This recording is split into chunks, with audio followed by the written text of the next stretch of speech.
Kita berjumpa kembali di BPJS Kesehatan Menyapa bersama saya Sulistiasa dan Kepala BPJS Kesehatan Kabupaten Magelang, Bapak Dwi Desyawan.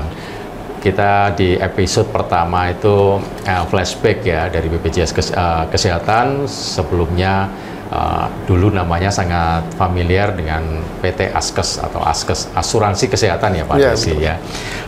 Pak, di episode pertama Pak Desi menyampaikan beberapa program apa Pak yang di Askes itu yang terkait dengan pembiayaan itu.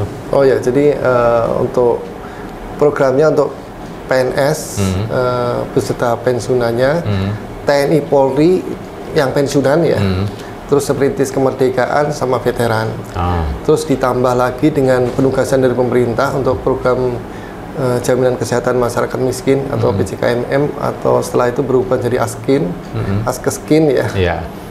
Terus juga ada program untuk masyarakat umum, kerjasama dengan pemerintah daerah setempat, itu namanya program jaminan kesehatan masyarakat umum.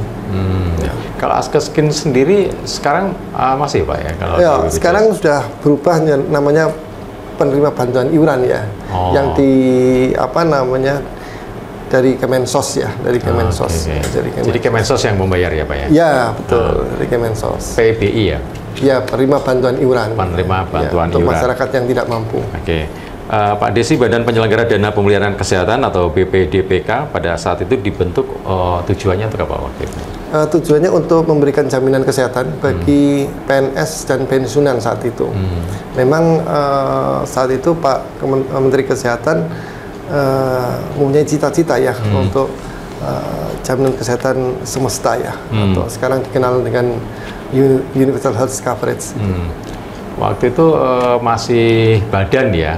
Iya, badan, tapi kita di bawah dari Kementerian Kesehatan. Waktu itu masih Departemen Kesehatan ya? Iya, Departemen Kesehatan. Depkes ya, kemudian berubah menjadi Perum Husada Bakti atau PHB, Perum Husada Bakti, itu tahun 84 itu. Tahun 84 berubah menjadi Perum Husada Bakti. Nah, di situ kita sudah mengenal kapitasi, seperti rujukan berjenjang, seperti itu. Terus itu penambahan manfaat ya, tidak hanya bagi PNS dan pensiunan, tapi bagi pensiunan TNI Polri. Tapi yang pensiunan TNI Polri ya tidak yang aktif, karena aktif masih Asabri gitu ya. Terus untuk yang veteran dan Perintis Kemerdekaan saat itu. Ya, PHB ya waktu PHB, itu ya Pak. Betul. Selain itu apa Pak yang perannya yang dibanding sebelumnya? Ya, jadi yang perannya itu di sistem pembiayaan ya, sistem pembiayaan kesehatannya yang tadinya kalau di BPDPK itu fee for service atau dibayar dulu terus baru diklaimkan. Nah, sekarang dengan adanya berganti menjadi Perum Husada Bakti, pengelolaan pembiayaannya lebih bagus lagi dengan managed care system seperti itu. Waktu PHB masih di bawah Departemen Kesehatan kah atau sudah?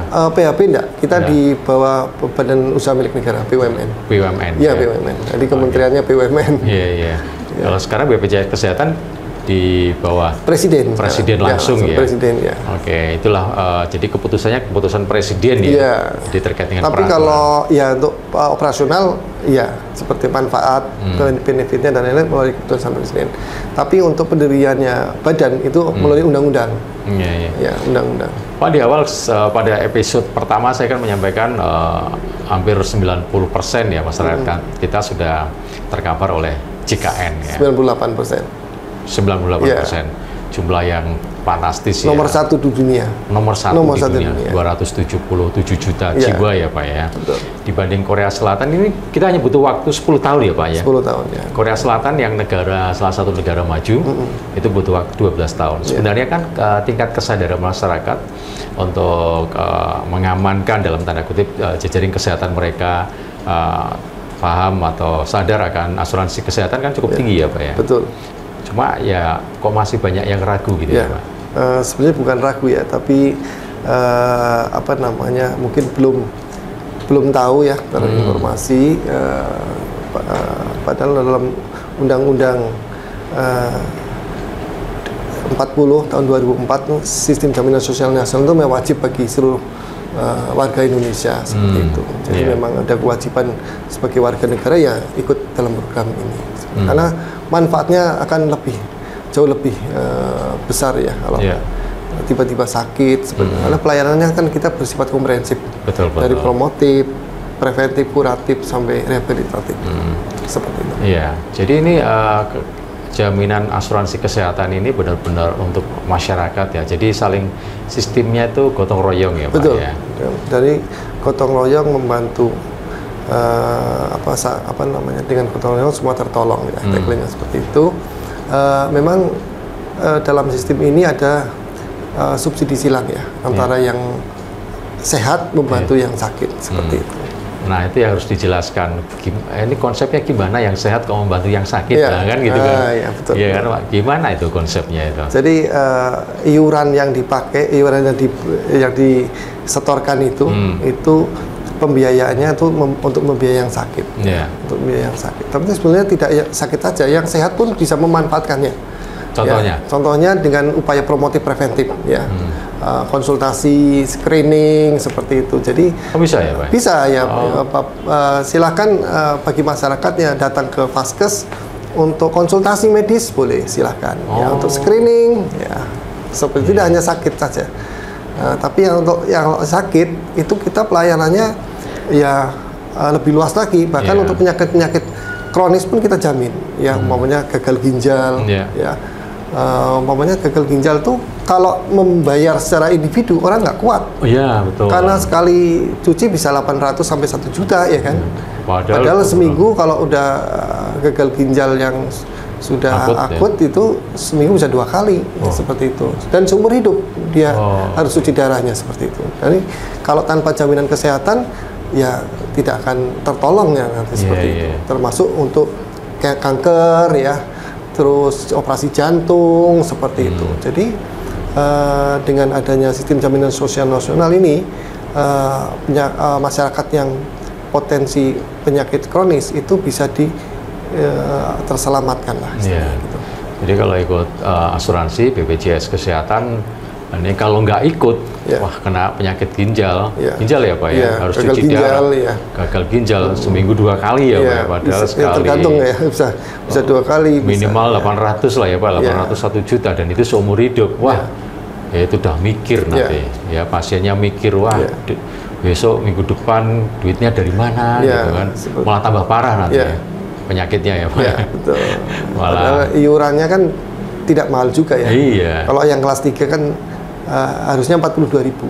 Harusnya. Ya, karena ada bantuan pemerintah, maka jadi 35.000. Ada subsidi. Ya, kalau yang kelas 1, kelas 2, yang kelas 1-nya 150 per jiwa per bulannya, kelas 2-nya itu juga per jiwa per bulannya 100.000. Ya, oke. Jadi yang kelas 3 itu benar-benar disubsidi oleh pemerintah ya. Ini salah satu bentuk perhatian pemerintah kepada masyarakat kurang mampu ya Pak. Desi, kembali ke era PHB ya, terkait era PHB. Perusahaan ini menerapkan sistem dan prinsip pengelolaan asuransi sosial seperti apa waktu itu? Untuk PHB sama ya, jadi menggunakan managed care systemnya sama seperti itu. Jadi pada saat PHB itu Perumusan Bakti itu sudah mengenal kapitasi, rujukan berjenjang. Jadi pondasinya memang dari situ. Sampai sekarang kita menggunakan managed care system sejak dibangun dari zaman PHB. Zaman PHB. Ya. Cuman sekarang kan sudah lebih menguatkan sistem informasi manajemennya gitu ya. Seperti itu. Jadi contohnya orang mendaftar tidak perlu datang antri di rumah sakit, cukup dengan mobil CKN sudah bisa daftar seperti itu. Ada kemudahan-kemudahan sekarang itu. Mendaftar secara online. Mendaftar rujukan juga secara online seperti itu. Periksanya yang belum bisa secara online ya? Jadi kalau konsultasi bisa. Jadi kita ada konsultasi non tatap muka ya. Sudah ada. Tentang WA dengan Vaskesnya seperti itu, cara minum obatnya atau bagaimana gitu seperti itu. Belum bisa itu operasinya. Ya, operasinya. Dokter ya, pasti. Di sini pasiennya di rumah operasi. Tapi untuk jadwal operasinya bisa. Jadi di mobil jadwalnya CKN, aja. iya, jadi kita Oke. menentukan jadwal operasinya, kapan waktunya itu bisa. Oh, oke, Nah, oke. seperti itu. Janjiannya gitu ya lewat Ya, online, Pak, ya? betul. Jadi Tapi jadwal pasien operasinya. masuk minta operasinya di rumah kan online loh ya nggak bisa Ya, Pak, ya. tidak bisa. Oh, nanti masuk keluarga pasien yang suruh Ya. operasi, dokternya yang menginstruksikan nggak bisa. Itu sampai kapanpun nggak bisa ya. Tapi itu bentuk kemudahan yang diberikan oleh BPJS Kesehatan ya Pak ya, kepada masyarakat khususnya peserta BPJS Kesehatan. Masih terkait dengan sejarah BPJS di era PHB kemudian Askes apa Pak yang cukup menonjol pada saat itu pelayanannya dan juga sekarang diperbarui menjadi lebih bagus lagi. Ya, sebetulnya intinya lebih pada kalau dulu kan orang umum atau perorangan tidak bisa memanfaatkan jaminan kesehatannya. Iya. Nah sekarang dengan eranya BPJS Kesehatan, ya semua orang karena ini sifatnya wajib itu harus mendaftarkan diri beserta keluarganya. Karena dulu orang umpamanya mau mendaftar karena dia sakit gagal ginjal atau mau operasi jantung itu nggak bisa. Mau pakai BPJS, waktu Askes nggak bisa waktu itu. Ya, karena kenapa Pak? Ya karena tidak bisa menerima pendaftaran perorangan saat itu. Perorangan, ya, seperti itu. Jadi harus melalui lembaga ya karyawan atau dia didaftarkan oleh pemerintah daerah melalui PJKMU atau dia melalui Askeskin sebagai masyarakat miskin seperti itu. Itu bisa diberi jaminan. Gitu. Jadi pada waktu itu ketika misalnya saya sebagai seorang pedagang perorangan nggak bisa atau perorangan nggak bisa nggak ya. bisa, jadi kalau berobat bahkan kalau operasi kolektif harus pendaftarannya secara kolektif. Dan itu harus biaya kita sendiri ya Pak ya. Iya. Waktu itu kalau mau operasi gagal ginjal harus biaya sendiri. Iya, betul. Ya, meskipun kalau sekarang sebenarnya itu biaya kita sendiri tapi jatuhnya jauh lebih ringan. Kita bayangkan aja 150.000 yang termahal yang kelas 1 ya Pak ya. Kelas 1 betul. Yang kelas 3 35.000. Kelas 3 35.000. Tapi jaminan kesehatan kita ada apa-apa komprehensif, sudah menyeluruh, promotif, preventif, kuratif, sama rehabilitatif. Preventif itu pencegahan ya. Ya. Pencegahan ya Pak, termasuk. Promotif itu untuk sosialisasi, penyuluhan kesehatan, itu untuk Itu meningkatkan hak kesehatan. yang bisa diterima peserta Ya, BPJS betul. Kesehatan. Maunya konsultasi, itu mau promotif. Oke, baik Pak Desi, nanti kita lanjutkan lagi di episode berikutnya. Kita masih membahas tentang BPJS Kesehatan, maka tak kenal maka tak sayang. Ini penting sekali bagi Anda. Mungkin meskipun Anda peserta BPJS Kesehatan belum banyak yang tahu lebih dalam tentang BPJS Kesehatan atau belum ada yang daftar ya Pak ya, masih banyak juga ya Pak ya. Ada juga ya. Ini kewajiban ya wajib harus dilaksanakan. Kita akan lanjutkan obrolan kita di episode berikutnya.